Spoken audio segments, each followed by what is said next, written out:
প্রিয় দেশবাসী, আসসালামু আলাইকুম। হকগুলো রেডি হয়ে যাও, তাড়াতাড়ি রেডি হয়ে যাও। এখনই কিন্তু আমি আঁকাআঁকি শুরু করে দিছি। এই ধরো যে ওই মানে পেন্সিল নাও, দুইটা পেন্সিল নাও। আমি একটা দিয়ে একবার একটা পাশে রেখে দিছি, তোমরাও একটা রেখে দিতে পারো, আর একটা দিয়ে আঁকতে পারো।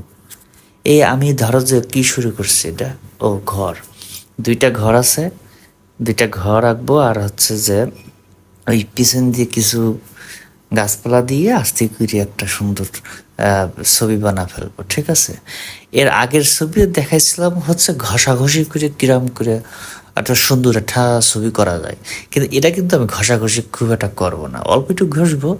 একদম না ঘষলে তো ধরো ওই মলায়েম মলায়েম একটা ব্যাপারটা থাকে না, এই জন্যে অল্প একটু ঘষবো। তারপরে ওই পেন্সিলের ওই হালকা করে কোথাও একটু জাতাম, এই যে কোথাও একটু হালকা করে ওই ধরো একটা সৌন্দর্য বের করে নিয়ে আসবো, ঠিক আছে? এই যে দেখতে পাচ্ছ, এই গাছের ডালের মাথায় গিয়ে আমি কিভাবে ওই চোখা চোখা করিয়া আবার হালকা করিয়া ওই গাছের ইগুলি থুকা থুকা ডালপালা ওই পাতাগুলা আমি নিয়ে আসতেছি। আবার এই দূরের গুলা কিন্তু আমি হালকা আঙ্গুল দিয়ে একটু ছাপ্পা ছাপ্পা দিয়ে মনে হচ্ছে যে আরও নিচে আরও নিচে আরও ধোয়া ধোয়া কিছু আছে। তো এই ছবিটা ধোয়া ধোয়া আছে পানির মধ্যে, তো এই জন্যে একটু না ঘষে উপায় হচ্ছে না, তাহলে পরে ওই পানি পানি একটা ব্যাপার চলে আসবে।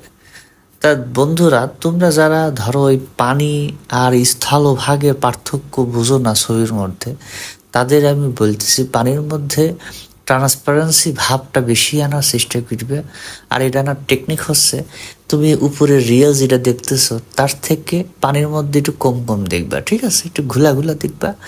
এরপরে উপর দিয়ে হালকা করে একটু টান টান দিয়ে পানির যে একটা ট্রান্সপারেন্সি মানে রিফ্লেকশন, ডাইরেক্ট লাইটের রিফ্লেকশন যেরকম অনেক সাদা সাদা, পরে একটু দিয়ে দিবা। আমি দেখাবো একটু পরে, আমি যখন দিব ওই তখন দেখে নিও, রাবার দিয়ে মুচ্ছা দিলেই এটা কিন্তু হয়ে যাবে। ততক্ষণে তোমরা অন্যদিকে মনোযোগ দিও না, এই দিকটা মনোযোগ দিও যেভাবে আমি আঁকছি। এই যে দূরের দৃশ্য দূরের মতো মানে হালকা করে আঁকতেছি, আর কাছেরটা কিন্তু ডার্ক করতেছি। এই যে পানি পানি চলে গেল, হায় হায় রে, পানিটা খেয়াল করছো কিরম করে দিলাম? এই তো শেষ হয়ে গেল। আসসালামু আলাইকুম।